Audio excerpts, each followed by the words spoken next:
ഇന്നത്തെ ഒരു പത്രം കൊടുത്ത വാർത്തയാണ്. ഇതിൽ CAA പിണറായി പേജ് 8 നോക്കൂ എന്ന് സതീശൻ. പ്രകടന പത്രിക ആരോപണത്തിനുള്ള മറുപടിയാണെന്നാണ്. ഞാൻ ചില കാര്യങ്ങളുമായി ബന്ധപ്പെട്ട് സംസാരിച്ചിരുന്നു, അതിനുള്ള മറുപടിയാണ്. സതീശനും മലയാള മനോരമയും പരസ്പരം വിശ്വസിക്കുന്നവരാണ്. പക്ഷേ മലയാള മനോരമ ഇതിന് വലിയ കളിയിലാണ് പെട്ടത് എന്നതാണ് വസ്തുത. അതാണ് നമ്മൾ പ്രധാനമായിട്ട് കാണേണ്ടത്. ഇവിടെ അവരുടെ പ്രകടന പത്രികയുടെ കോപ്പിയാണ് ഇവരിറക്കിയ പ്രകടന പത്രിക. നമ്മുടെ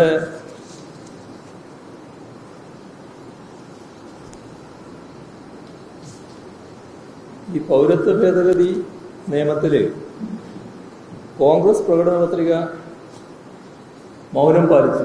എന്താണെന്നും പറയാതിരുന്നത് എന്നാണ് ഞാൻ ചോദിച്ചിരുന്നത്. അപ്പോൾ യഥാർത്ഥത്തിൽ പ്രതിപക്ഷ നേതാവ് പറഞ്ഞ കാര്യം തീർത്തും ആളുകളെ തെറ്റിദ്ധരിപ്പിക്കുന്നതാണ്. അതിലൊരു ഉരുണ്ട് കളിയാണുണ്ടായിട്ട്. അപ്പോൾ കോൺഗ്രസ് പ്രകടന പത്രികയുടെ പേജ് 8 ഇതിൽ പ്രധാനമായിട്ട് പറഞ്ഞൊരു കാര്യം. ഇതാണ് ആ പേജ് 8 ഭാഗം. അതിൽ ഭാഷാ ന്യൂനപക്ഷങ്ങൾക്കും മതന്യൂനപക്ഷങ്ങൾക്കും നൽകുന്ന മുഴുവൻ സംരക്ഷണത്തെക്കുറിച്ചും പറയുന്നുണ്ട്. കഴിഞ്ഞ 10 കൊല്ലം ഭരണഘടനാ വ്യവസ്ഥകളെ ലംഘിച്ചുകൊണ്ടുണ്ടാക്കിയ എല്ലാ നിയമങ്ങളും തങ്ങൾ അധികാരത്തിൽ വന്നാൽ റദ്ദാക്കുമെന്ന് പറഞ്ഞിട്ടുണ്ട്. ഇതാണ് ബഹുമാനപ്പെട്ട പ്രതിപക്ഷ നേതാവ് ഇതിനെ ന്യായീകരിക്കാൻ വേണ്ടി നടത്തിയ വലിയ വാദം.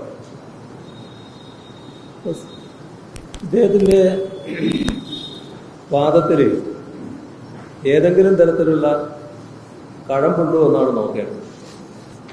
ഈ പേജ് 8 പറയുന്ന ഭാഗം അതൊന്നാമതായിട്ട് തന്നെ പറയാണ്.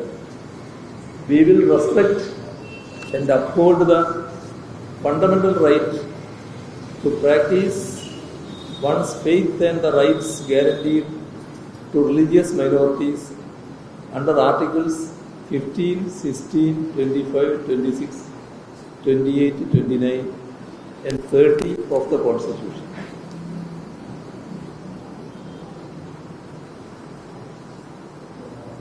ഇവിടെ ശ്രദ്ധിക്കേണ്ട കാര്യം, ഇതിൽ ആർട്ടിക്കിൾ 14 അതാണ്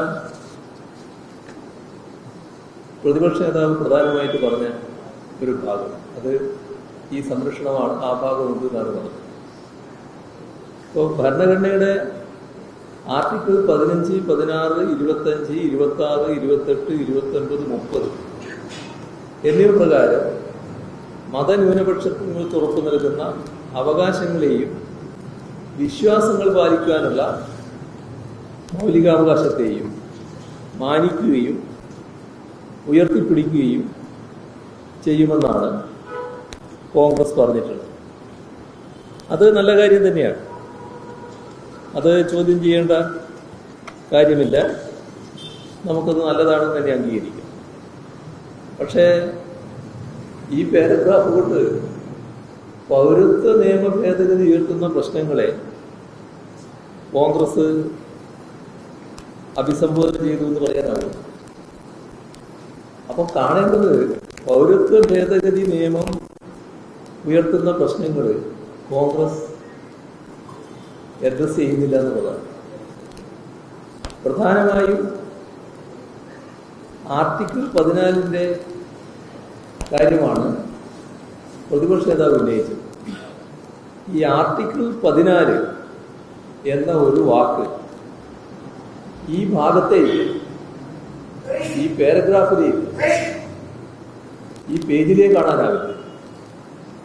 ആർട്ടിക്കിൾ 14 പറയുന്നത് എന്താ? The state shall not deny to any person equality before the law or the equal protection of the laws within the territory of India. അതായത് ഇന്ത്യയിലേവർക്കും നിയമത്തിന് മുന്നിൽ സമത്വം, തുല്യമായ സംരക്ഷണം ഉറപ്പുവരുത്തും എന്നതാണ് ആർട്ടിക്കിൾ 14 അന്തസ്സ. അത് ഇവിടെ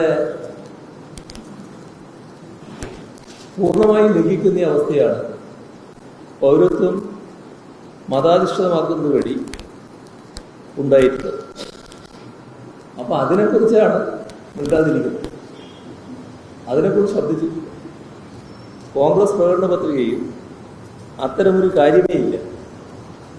എന്തൊരു വിരോധാഭാസമാണെന്ന് നോക്കണം. ഇവിടെ കോൺഗ്രസ് മാനിഫെസ്റ്റോയില് കഴിഞ്ഞ 10 കൊല്ലം ഭരണഘടനാ വ്യവസ്ഥകളെ ലംഘിച്ചുകൊണ്ട് ഉണ്ടാക്കിയ നിയമങ്ങൾ തങ്ങൾ അധികാരത്തിൽ വന്നാൽ റദ്ദാക്കുമെന്ന് പറയുന്ന ഒരു ഭാഗമുണ്ട്.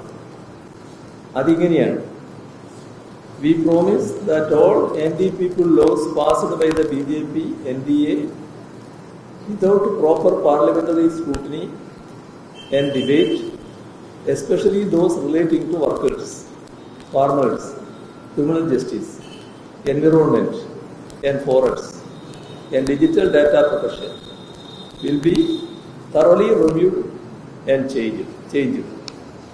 ഇത് പേജ് 22 കൃത്യമായിട്ട് പറയുകയാണ്. അത് നല്ലത് തന്നെ. പക്ഷേ ഈ ഓരോ നിയമവും പറഞ്ഞത് പ്രധാനപ്പെട്ടത് തന്നെയാണ്. പക്ഷേ അത്രത്തോളം പ്രാധാന്യം പൗരത്വ നിയമ ഭേദഗതിക്കുണ്ട്. പൗരത്വ നിയമ ഭേദഗതി എന്നൊരു വാക്യം അതിൽ പറഞ്ഞില്ല. എന്താണ് ഈ നിയമങ്ങളൊക്കെ പറയുമ്പോഴും പൗരത്വ നിയമ ഭേദഗതിയെക്കുറിച്ച് ശബ്ദിക്കാതിരിക്കാൻ കാരണം? ഇവിടെ പേജ്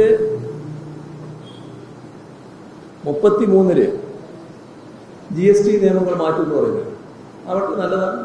അതിനൊന്നും ഞങ്ങൾ ഇതിലില്ല. ഇപ്പോൾ national capital territory and act പുനഃപരിശോധിക്കും എന്ന് പേജ് 36 പറയുന്നത്.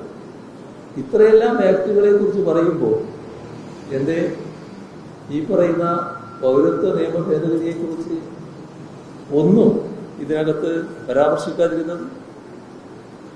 അപ്പോ നേരത്തെ പറഞ്ഞ ഭാഗം അത് ശരിയല്ല എന്താണ് നമ്മൾ കാണേണ്ടത്. മറ്റ് നിയമങ്ങളുടെ പേര് പറഞ്ഞു, അതുകൊണ്ട് ഇതുകൂടിയുണ്ട് എന്ന നില വരില്ല. ഇത് മനഃപൂർവ്വം മാറ്റി നിർത്തിയതാണ്. ആ മാറ്റി നിർത്തത്തക്കൊരു മനസ്സ് എങ്ങനെ കോൺഗ്രസിന് വന്നു? കോൺഗ്രസ് പ്രതികരിച്ചിട്ടില്ല. കോൺഗ്രസ് പ്രസിഡന്റിനോട് ചോദിച്ചപ്പോൾ സന്ധ്യ കഴിഞ്ഞപ്പോഴാണ് തോന്നുന്നു നിങ്ങൾ ചോദിച്ചത്. അപ്പോൾ രാത്രി ആലോചിക്കട്ടെ എന്നിട്ട് പറയാമെന്നാണ് മാധ്യമ പ്രവർത്തകരോട് മറുപടി പറയുന്നത്. ഇപ്പോ പ്രകടന പത്രികയിലും ഇല്ല. ഇതാണ് ഉയർത്തിയ വിമർശനം. ആ വിമർശനം ശരിയാണെന്ന് അംഗീകരിക്കുന്നതാണ് ഈ വസ്തുതാവിരുദ്ധമായ ഒരു കാര്യം പറയാൻ പ്രതിപക്ഷ നേതാവ് നിർബന്ധമായതിലൂടെ കാണുന്നു. മറ്റൊന്നും പറയാനില്ല എന്നാണ്. അത് ബഹുമാനപ്പെട്ട സതീശൻ പറഞ്ഞത് തെറ്റിദ്ധരിച്ച് മനോരമ കൊടുത്തതാണ്. ഇനി രണ്ടാളും കൂടി ആലോചിച്ച് തന്നെ ഇങ്ങനെ ഒരു കാര്യം ഇരിക്കട്ടെ എന്ന് വെച്ച് വലിയ പ്രാധാന്യത്തോടെ കൊടുത്തതാണോ എന്നെനിക്കറിയില്ല. ഏതായാലും ജനങ്ങളെ ഈ തരത്തിൽ കബളിപ്പിക്കേണ്ടതില്ല. ഉള്ള കാര്യം ഉള്ളതുപോലെ പറയുന്നതാണല്ലോ. അതാണ് ഞങ്ങൾ ചെയ്തിട്ടുള്ളത്.